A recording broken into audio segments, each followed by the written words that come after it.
शं वरुणः शन्नो भवत्वर्यमा शन्न इन्द्रो बृहस्पतिः शन्नो विष्णुरुक्रमः ॐ शान्ति शान्ति शान्तिः।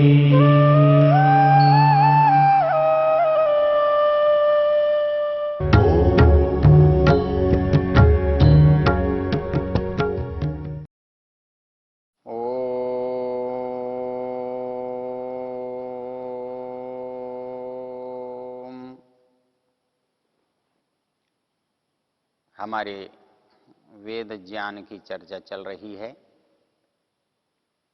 ऋग्वेद के 10वें मंडल के 34वें सूक्त पर विचार हो रहा है।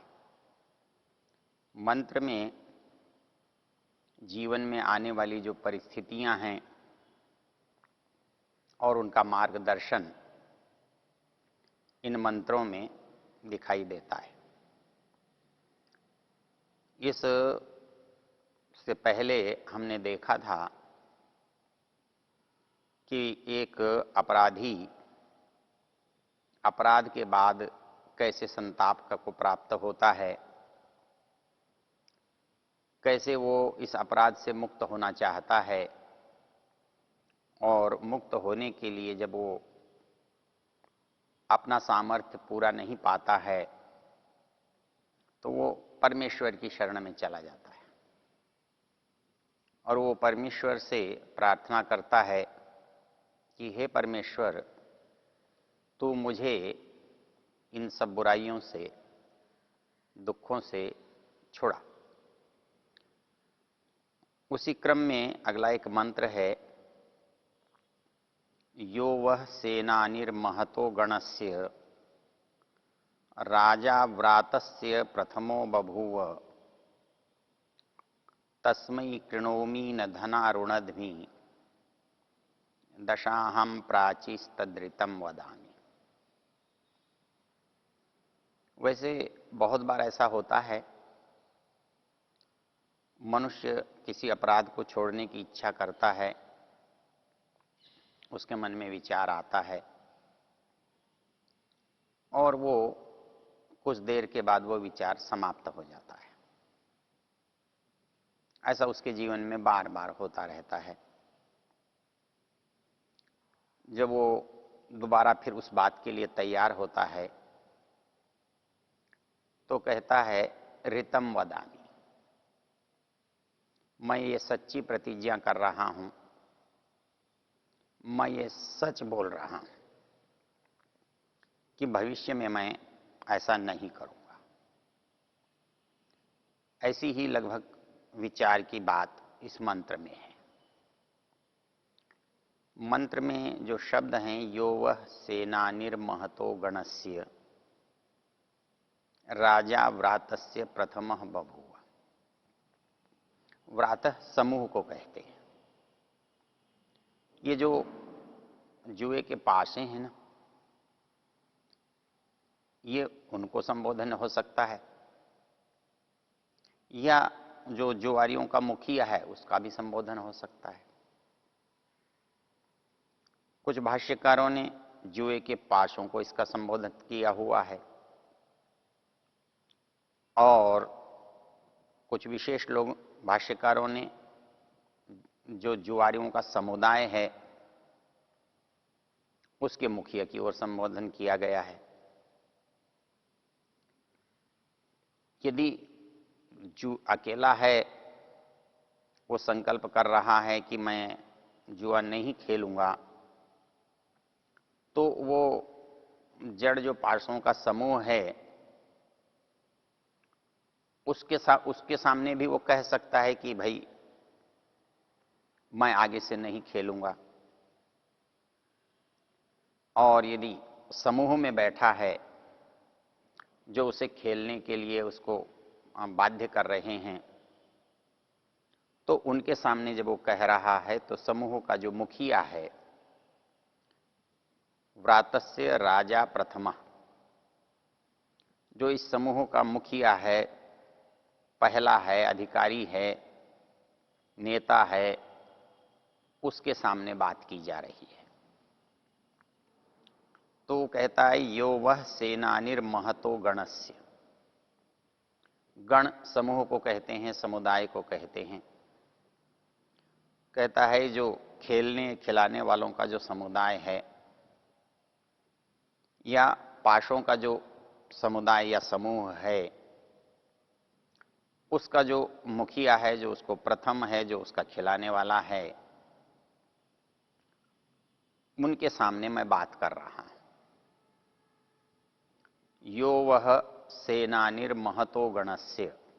महतो गण, वह गणस्य या महता गणस्य जो सेनानी है, अर्थात जो आपके इस विशाल समुदाय का जो मुखिया है, जो पहला है इस समूह का, उसके सामने दशाहम प्राचिस्तृतम वदामि तस्मै कृणोमी न धनारुणधि। दो बातें कह रहा है। दो बातें ये कह रहा है, तस्मै कृणोमी न धनारुणधि, दशाहम प्राची तद्रितम वदामि। यहां भाष्यकारों की दृष्टि से विचार करें तो दो परिस्थितियां हैं। कहता है कि मैं दसों को जोड़कर कह रहा हूं। तो 10 यहां क्या हो सकती हैं? वो हैं 10 हाथ की अंगुलियां। जब 10 अंगुलियों को जोड़ते हैं तो होता है हाथ का जोड़ना। तो हमारे हाथ दो परिस्थितियों में जोड़ते हैं। जब हम किसी से प्रार्थना करते हैं तो भी हमारे हाथ जोड़ते हैं, और जब हम किसी से क्षमा याचना करते हैं तब भी उसमें प्रार्थना है, याचना है, तब भी हमारे हाथ जोड़ते हैं। अर्थात जब हम बिना अपराध के कुछ मांगते हैं तब भी हम हाथ जोड़ते हैं, और जब हम अपराध करके अपराध से मुक्ति चाहते हैं तब भी हम हाथ जोड़ते हैं। तो यहां पर कहा गया दशाहम प्राची, मैं 10 को जोड़ करके, 10 उंगलियों को मिला करके, हाँ दोनों हाथ जोड़ करके सच कहता हूं, सच बोल रहा हूं। ये भी बात ठीक है। जहां भाष्यकारों ने दूसरा अर्थ किया कि मैं समस्त दिशाओं को, 10 दिशाओं को साक्षी करके ये बात कहता हूं, तो वहां पर दिशाएं जो है ना, वो हमारे गवाह हैं। हमारे यहां एक बात ध्यान देने की है। सामान्य रूप से जब कोई बात होती है तो दो में होती है, और दो में से दोनों चेतन होते हैं तो बात होती है, तो संवाद होता है। लेकिन हमारे जीवन की बहुत सारी परिस्थितियां ऐसी होती हैं जहां हम, एक जड़ है और दूसरा चेतन है, और दोनों में संवाद हो रहा है। तो दूसरे का संवाद वो भी स्वयं ही पहला संवादी करता है। हम बहुत दुख में होते हैं तो हम जड़ पदार्थों से संवाद करते हैं। हम रामायण में, महाभारत में देखते हैं, इतिहास में देखते हैं, साहित्य में देखते हैं कि जब हम बहुत दुख हैं, पीड़ित हैं, तो वस्तुओं से हम संवाद करते हैं। राम अपनी खोई हुई सीता के बारे में जब पंपा सरोवर के निकट घूम रहे हैं तो सारा रामायण का काव्य उस संवाद का उदाहरण है।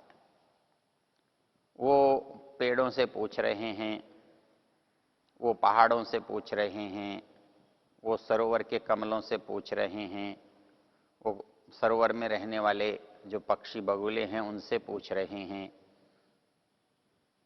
ये संवाद है। हमारे साहित्य में मेघदूत नाम का जो ग्रंथ है, कालिदास का बड़ा प्रसिद्ध है, वहां यक्ष जो है वो पूरा संवाद मेघ के साथ ही करता है। वो उसका अपना साथी, उसको साथी बनाता है और उसके सामने अपनी सारी परिस्थितियां रखता है। वो परिस्थितियां ही नहीं रखता है, वो उसे अपना संदेश वाहक भी बना लेता है, अपना संदेश भी उसे सुनाता है। वो केवल संदेश ही नहीं सुनाता, वो उसे मेरे अपने संदेश पहुंचाने का जो स्थान है वहां तक पहुंचने का मार्ग भी बताता है। पहुंचने के बाद घर की पहचान भी बताता है।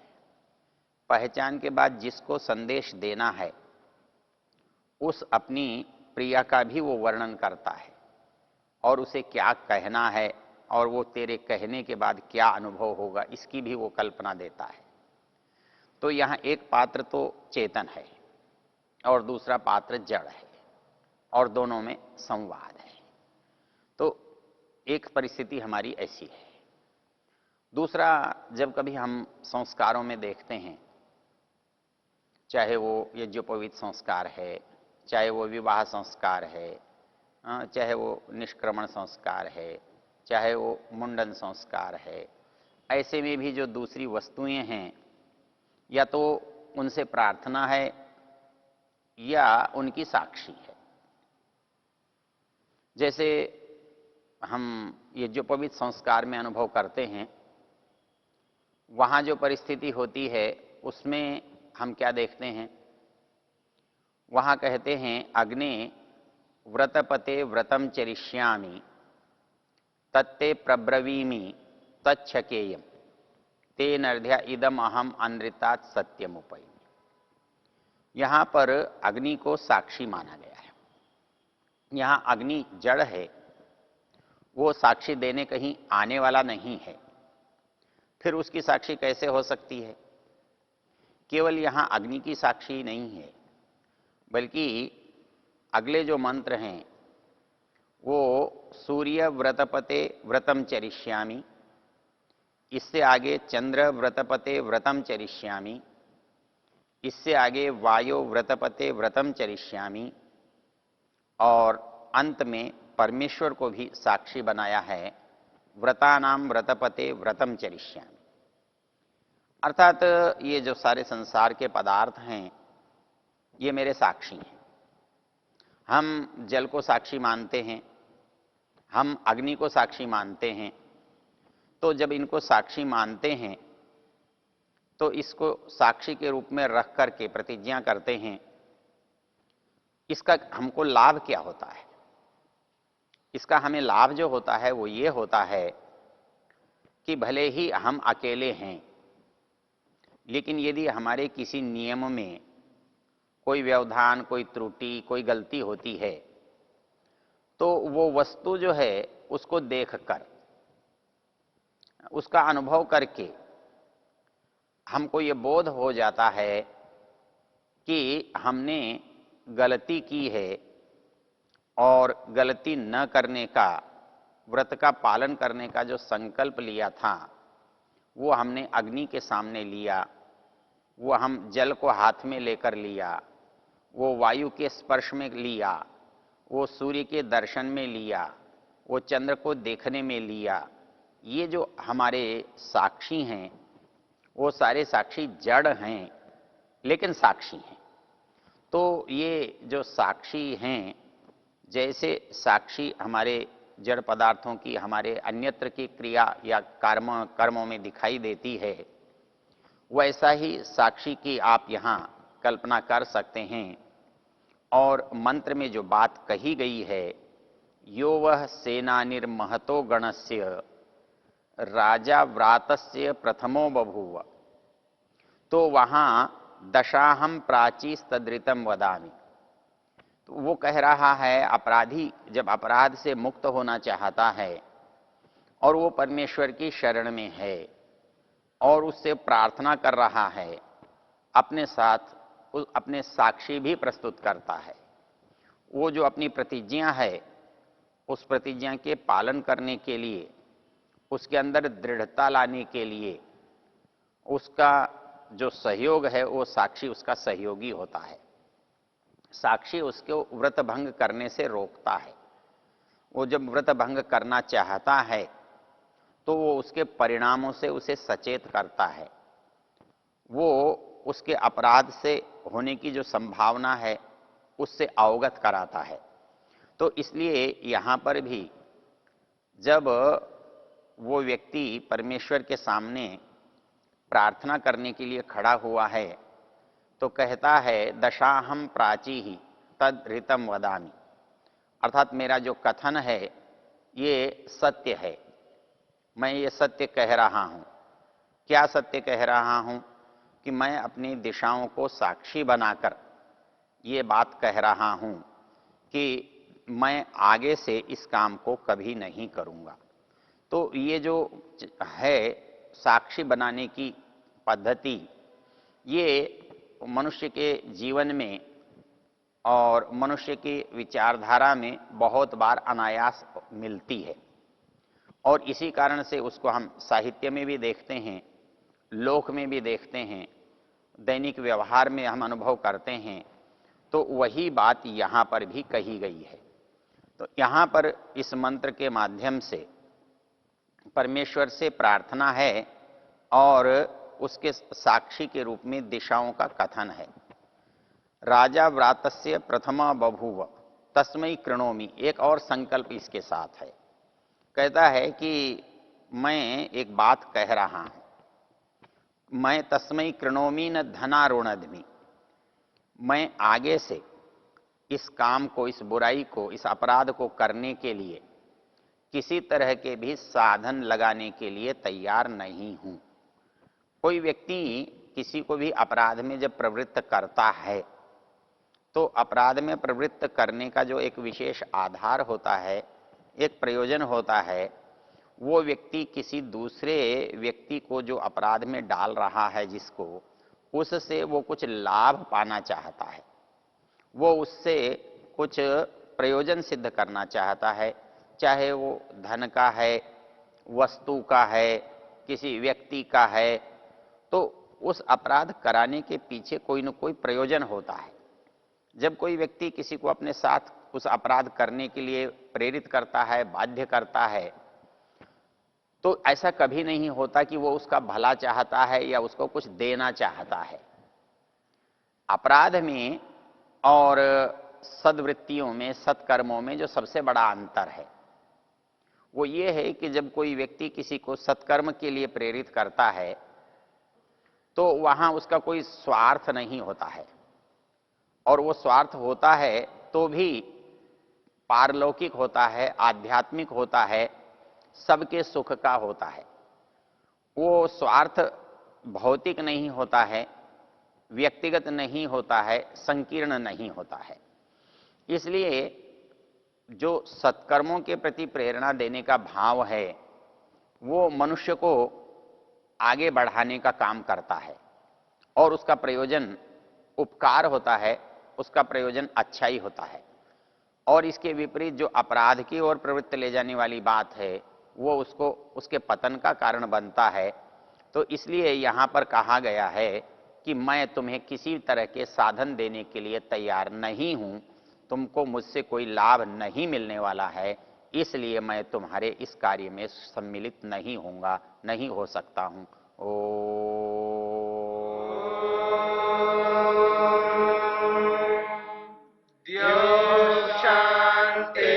शांतिरंतरिक्षं शांतिर्पृथिवी शांतिरापः शांतिरोषधयः शांतिः वनस्पतयः शांतिर्विश्वे देवा शांतिर्ब्रह्म शांति सर्वं शांति शांतिरेव शांति क्षमा